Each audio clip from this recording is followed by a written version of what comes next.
السلام عليكم ورحمة الله وبركاته. سودواada aiba tv mawduuceena maanta wuxuu ku saabsan yahay sida loo kordhiyo awoodda maskaxda, sidee loo noqdaa qof garaad leh, sida loo noqdo qof caqli badan kaliya adiga oo cunaya cunto.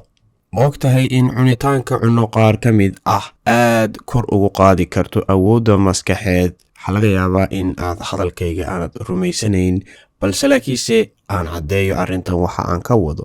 waxaa jira cuntooyin loo yaqaano cuntooyinka maskaxda.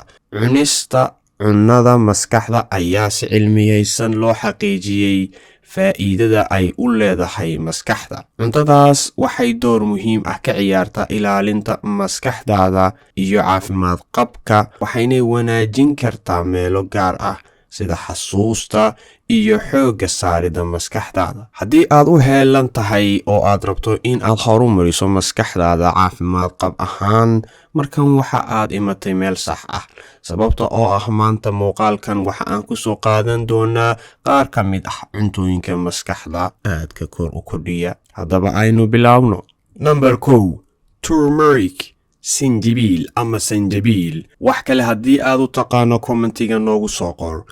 curcumin waa walax firfircoon ama sinjibiilku waa walax firfircoon oo ku jirta sinjibiilka ama waxaan ka wadaa turmeric. waxay si toos ah u geli kartaa maskaxda, waxayna si toos ah ugu faa'iideysaa unugyada maskaxdaada. sinjibiilku wuxuu leeyahay faa'iidooyin dhowr ah sida xasuusta kor u qaado, hoos u dhigista heerka cadaadiska maskaxda, sidoo kalena ka hortaga cudurro qaar.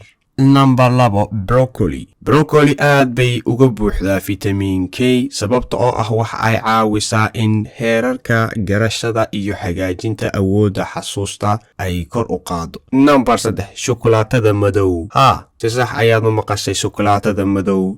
maadaama uu macaan badan leeyahay ayaa laga yaabaa in sawir qaldan aan ka aamino, balse faa'iidadiisa waxaa ka mid ah inuu siiyo maskaxda xoojinta xeriyahooda, tusaale ahaan oo kale flavonoids, antioxidant iyo caffeine.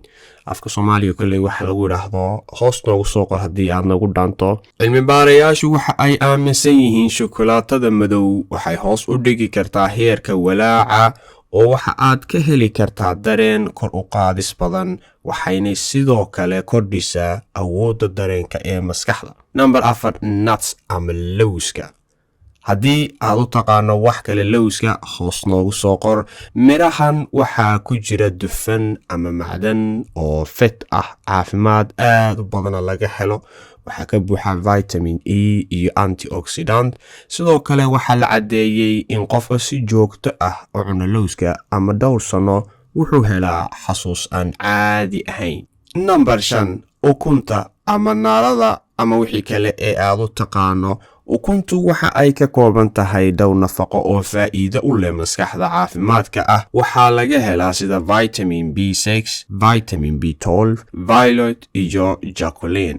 dhammaan nafaqooyinkan ayaa caawinaya habaynta niyadda iyo kor u qaadidda shaqada saxda ah ee ay maskaxdu qabato iyo horumarinta maskaxdaada. marka kuwani waxa ay ahaayeen 5 talo oo si dabiici ah aad kor u qaadi karto maskaxdaada. haddii aad ka heshay fiidiyogan oo aad rabto in aad wax badan ka faa'iidaysatid janaalkan, fadlan commentiga noogu soo qor. intaan fiidiyo kale ku kulmi doono. Salaamu calaykum.